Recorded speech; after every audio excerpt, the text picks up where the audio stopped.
회장님 너무 사랑해요. 제발 빼지 말아주세요. 정숙 씨, 나 오늘 너무 좋았어요.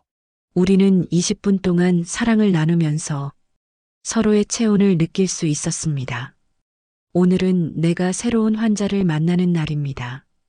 평생 이렇게 많은 어르신들을 돌봐왔지만 이번에는 조금 특별하신 분을 봐야 합니다. 내가 맡게 된 분은 유명한 대기업의 전 회장님입니다. 업계에서는 전설로 불릴 만큼 대단히 존경받는 분이라 했습니다. 직원들 사이에서는 성격이 무뚝뚝하고 까다롭고 간병인을 자주 바꾼다는 소문이 있었습니다. 나는 사실 조금 긴장을 했습니다. 늘 그렇듯 따뜻한 마음으로 대하면 되지 않을까 싶으면서도 혹시 나의 정성을 못 받아주시면 어쩌나 하는 걱정을 가지고 병실에 들어갔습니다. 처음 병실 문을 열고 들어섰을 때 회장님은 창가에 앉아 있었습니다. 안녕하세요, 회장님.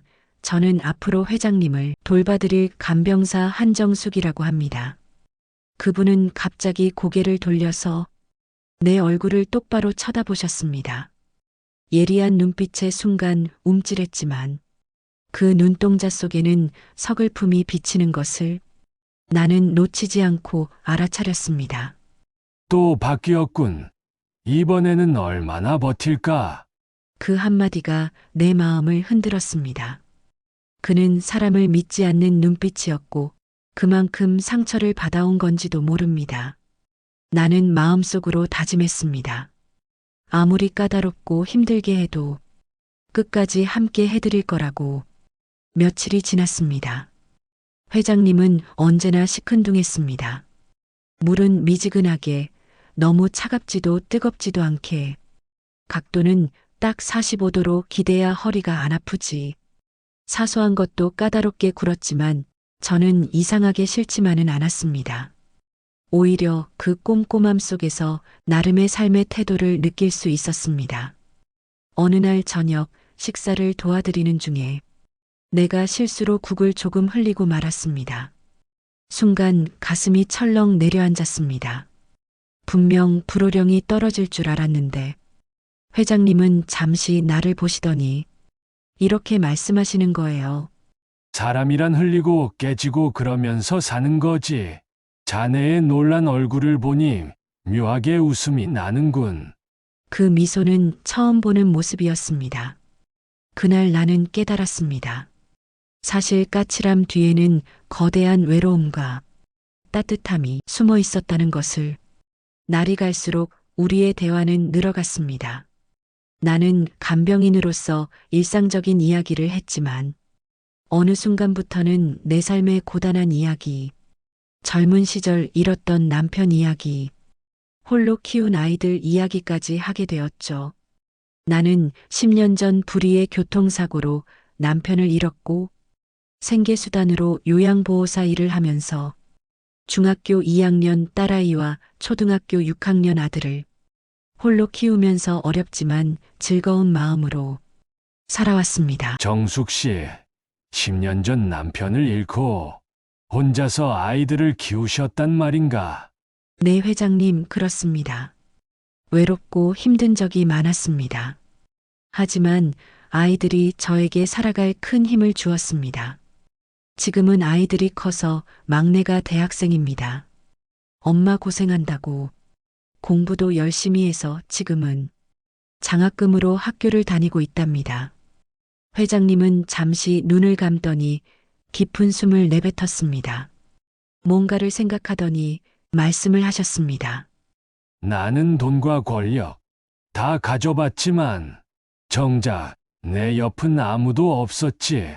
자식은 하는 일 바쁘다고 잘 찾아오지도 않고 혼자 회사 갔다가 집에 오면 고요한 정적만 흐른다네. 돈 있으면 뭐하나. 나도 항상 외롭고 쓸쓸하다네. 회장님의 말에 나는 마음이 울컥했다. 우리는 서로 다른 길을 살아왔지만 결국 같은 공허와 외로움 속에 살아가고 있다는 것을 느꼈습니다. 이런저런 대화를 자주 하다 보니 회장님은 변하기 시작하셨고 날이 갈수록 건강도 좋아지고 계셨다. 날씨가 화창한 어느 날 회장님은 기분이 좋아 보였다. 점심을 다 드시고 난 후 갑자기 저를 보고 정숙 씨, 오늘은 책 좀 읽어주게나. 젊은 시절에 내가 좋아했던 시집인데 오늘은 자네 목소리로 듣고 싶네. 그래서 책을 읽어드리기도 했고 또 어떤 날은 정숙 씨 바깥 햇살이 좋은데 휠체어 좀 밀어주지 않겠나? 같이 산책하러 가세 이런 식으로 내 이름을 정확히 불러주고 나와 함께 시간을 보내고 싶어 한다는 사실이 놀라웠어요. 나는 회장님의 단순한 간병인이 아니라 그의 벗이 되어가고 있었습니다. 한 번은 휘청대는 내 어깨를 다정히 잡아주며 그는 말씀하셨습니다. 자네가 내게 힘이 되어 주었듯 나도 자네 인생의 작은 의지가 될 수 있으면 좋겠네. 그렇게 나와 회장님은 간병인과 환자의 관계가 아닌 서로가 의지하는 사이로 변해가는 듯 했습니다. 그리고 한 달 후 회장님의 상태가 호전이 되면서 퇴원을 하는 날이 찾아왔습니다. 우리는 그렇게 헤어지는 시간이 다가오고 있었습니다. 그리고 나는 또 새로운 환자를 맞이할 준비를 하고 있었죠. 퇴원하는 날 아침, 나는 회장님 아침 식사를 챙겨드리고 옷도 갈아입혀드리고 내 물건을 정리한 후 인사를 했습니다. 회장님, 퇴원을 축하드립니다. 댁으로 가셔서도 식사 잘 챙겨서 드시고 건강하세요. 이렇게 인사를 하고 회장님이 가시는 모습을 보고 있는데 갑자기 뒤돌아보시면서 정숙 씨, 우리 집에 와서 개인 보호사로 일해주면 안 되겠소? 그렇게 말씀을 하시는 거였어요. 그래서 잠시 생각을 하다가 회장님과 정도 들고 딱히 갈 데도 없고 해서 그렇게 해도 되겠습니까? 저야 회장님 댁에서 일하면 더 좋지요. 그렇게 말씀을 드리니까 그렇게 하자고 해서 퇴원하시는 회장님을 모시고 평창동 집으로 오게 되었습니다. 정확히 말하자면 간병사가 아닌 집안 도우미로 오게 된 거지요. 나의 근무 방식은 새벽에 회장님 댁으로 와서 아침 식사를 챙겨드리고 낮에는 집안일을 하고 오후에 저녁 식사를 챙겨드리고 퇴근하는 일정으로 일을 하는 거였습니다. 아무튼 나는 회장님의 건강을 위해서 제철 음식이나 보양 음식으로 정성스레 장을 봐와서 챙겨드렸습니다. 정성스럽게 식사를 챙겨드리면 식사 한 그릇은 뚝딱 해치우시면서 정말 맛있게 잘 먹었어요, 정숙 씨 하면서 인사까지 하셨습니다. 그 후로 회장님은 예전처럼 건강을 되찾아서 회사에도 나가고 사회생활을 정상적으로 하시게 되었습니다. 그렇게 생활을 한 지 한 달 정도 지났을까 하루는 일찍 퇴근하셨는데 저보고 할 말이 있다고 하시면서 저녁을 같이 먹자고 하셨습니다. 그래서 그날 저녁을 같이 먹게 되었는데 식사를 다 하고 나시더니 정숙 씨 맥주나 간단하게 한잔 합시다. 그러더군요. 나도 모르게 조금 당황한 표정을 지었는지 회장님께서 편안하게 한잔하면 됩니다. 그래서 간단한 과일과 맥주를 준비해서 한 잔씩 마셨어요. 잠시 뒤 회장님께서는 병원에서 처음 만났을 때부터 지금까지 나를 신경 써서 보살펴주고 챙겨주어서 너무 고맙다는 말씀을 하셨습니다. 정숙 씨, 너무 고마웠어요. 덕분에 내가 지금 건강도 되찾고 잘 살고 있는 것 같아서 너무 감사해요. 그러시더니 그래서 말인데, 나 정말 지금은 정숙 씨가 여자로 보이고 있어요. 나와 정식으로 만남을 가지면 안 될까요? 그러시는 거예요. 순간 나는 너무 놀라서 대답을 할 수가 없었어요. 잠시 어색한 정적이 흘렀고 이내 회장님께서는 그런 나를 가만히 쳐다보시면서 손을 꼭 잡더라고요. 정숙 씨, 지금 내가 당신을 너무 원하고 있는 것 같소. 내 사랑을 받아주오. 이렇게 말씀을 하시더라고요. 사실 나도 회장님 집으로 오면서부터 회장님이 남자로 보인 적이 많았거든요. 뭔가 모르는 연민의 정도 느끼고 있었습니다. 회장님, 저도 사실은 회장님을 마음에 두고 있었답니다. 저를 이렇게 여자로 봐주셔서 너무 감사드려요. 이렇게 말씀을 드리고 나니 저도 여자로서 감정을 느껴보는 게 도대체 몇 년 만인지 감회가 새롭고 가슴이 뻥 뚫린 것처럼 시원해졌어요. 그렇게 좋은 분위기가 이어지고 있을 때쯤 회장님께서 저의 어깨에 손을 얹으셨어요. 그러고서는 저의 입에 키스를 하시는 거예요. 저는 너무 당황했지만 싫지만은 않더군요. 그래서 저도 반응을 보이면서 감정에 충실했어요. 그 순간 회장님은 68세가 아닌 48세 정도의 강력한 힘이 나오는데 저를 완전히 흥분의 도가니로 몰아갔어요. 회장님은 저를 안방으로 가자고 하시면서 침대로 저를 데리고 가셨어요. 침대로 가서는 저의 은밀한 곳을 마구마구 애무하시더라고요. 저는 그동안 느껴보지 못한 오가니즘을 느끼면서 회장님 거기에 완전히 빠져들고 말았습니다. 회장님, 너무 사랑해요. 이런 말이 자연스럽게 나오고 저는 소리도 마음껏 질렀고 어느덧 사랑을 즐기고 있었어요. 병원에 있을 때의 회장님이 아닌 정열적인 남자의 모습을 보게 되면서 저는 또 한 번 회장님의 매력에 푹 빠져들었습니다.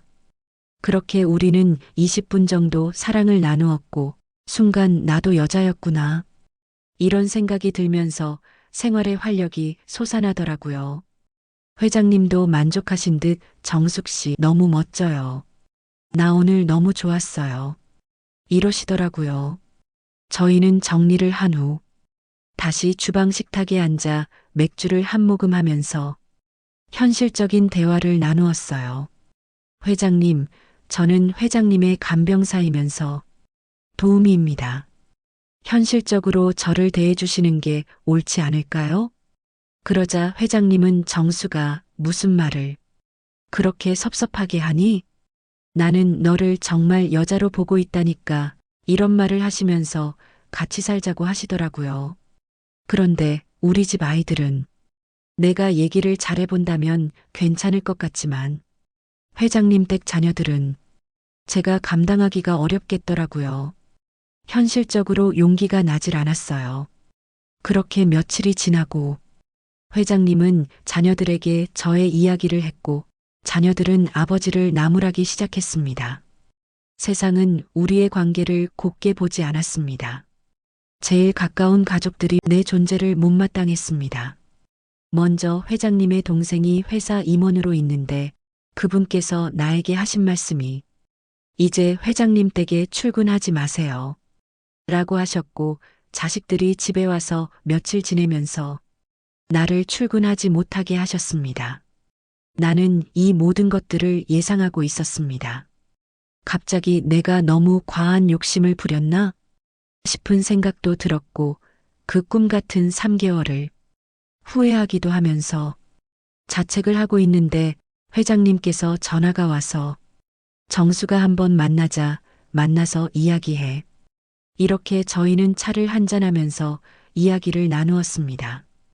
회장님은 절대 나와 못 헤어지신다면서 가족들은 내가 다 정리할게. 아무 걱정하지 말고 기다려라. 이렇게 나를 안심시키고 있었어요. 그렇게 며칠이 지나고 회장님의 장남이 나에게 전화가 와서 하는 말. 우리 아버지 곁에서 감정을 섞지 마세요. 간병인 아니 도우미로서의 역할만 해주세요. 이렇게 얘기하시고 일방적으로 끊어버리더라고요. 일주일이 흘렀습니다.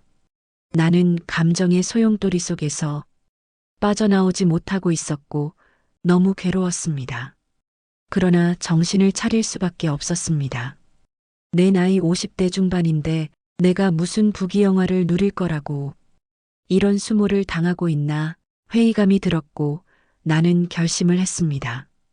회장님과 이별을 할 거야. 마음을 먹고 있는데 또 다른 번호로 전화가 왔습니다.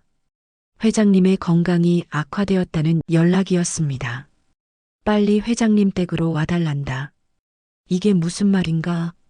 나는 이미 마음의 정리를 하고 있는 중인데 또다시 시련의 고통을 느끼란 말인가? 머리는 혼란스러워하고 있는데 나의 발걸음은 어느덧 회장님 댁으로 가고 있었습니다. 집에 도착해서 방에 들어서는 순간 회장님의 모습이 눈에 들어왔습니다. 약간 지쳐있는 모습에 힘이 없어 보였습니다. 지친 회장님의 얼굴을 바라보니 나는 눈시울이 붉어졌어요. 회장님, 왜 이렇게 야위셨어요? 이제 현실로 돌아가셔야죠. 가족들 얘기를 들으시는 게 좋을 거예요. 저는 회장님을 떠날 준비가 되었습니다. 정수가 내 곁을 떠나지 말아줘. 내겐 이제 자식도 돈도 다 필요 없네. 정수기만 있으면 충분해. 저희 둘은 손을 꼭 잡고 눈물을 흘렸습니다. 그런 저희들을 보고 있는 가족들은 아버지의 진정성을 보았는지 저희의 사랑을 인정해 주셨습니다. 그렇게 자식들과 동생이 돌아가고 저희는 평창동 회장님 댁에서 같이 살게 되었습니다. 이제는 그 누구의 눈치도 보지 않으며 두 사람만 생각하면서 살아가고 있습니다. 다시 예전처럼 회장님의 건강도 좋아져서 매주 주말에는 캠핑도 가고 여행도 다니면서 건강한 삶을 살아가고 있습니다. 회장님은 제 인생의 선물이었어요. 간병인 시절 회장님을 만난 게 제 인생에 있어서 터닝 포인트가 된 것 같아요. 회장님도 저를 만난 게 최고의 행운이라고 말씀을 하시더라고요. 우리는 매일 아침 저녁으로 식사도 같이 하고 잠도 같이 자고 새벽에도 같이 일어나고 금실 좋은 부부로 부부 생활도 젊은 사람 못지않게 매일매일 사랑을 나누고 있답니다. 이제는 회장님이 아니라 오빠라고 부르고 있어요. 오빠와 사랑을 나누다 보면 지금도 내가 살아있구나. 이런 감정을 자주 느낀답니다. 회장님, 아니 오빠 늦었다고 생각하지 말고 지금부터라도 우리 평생을 함께 하자고요. 정수가 이제는 매일 아침 내 옆에 있는 너를 보며 하루를 시작하고 싶네. 회장님이 제 곁에 계신다면 인생의 황혼도 여명처럼 찬란할 거예요. 사람들은 나이가 들어도 여전히 사랑을 원하고 있습니다. 외로움 뒤에 찾아온 황혼의 사랑은 오히려 젊은 날의 그 어느 사랑보다도 진실하고 뜨거운 법입니다. 회장님과 정숙의 사랑은 세상의 편견을 넘어서 결국 결혼으로 이어졌습니다. 저와 회장님의 삶은 이제 더 이상 혼자가 아닙니다. 이제는 사랑하는 사람과 영원히 함께 하고 싶어요. 저와 회장님의 사랑을 응원하신다면 구독과 좋아요 부탁드려요. 이제까지 저의 두 번째 사랑의 이야기를 들려드렸습니다. 감사합니다.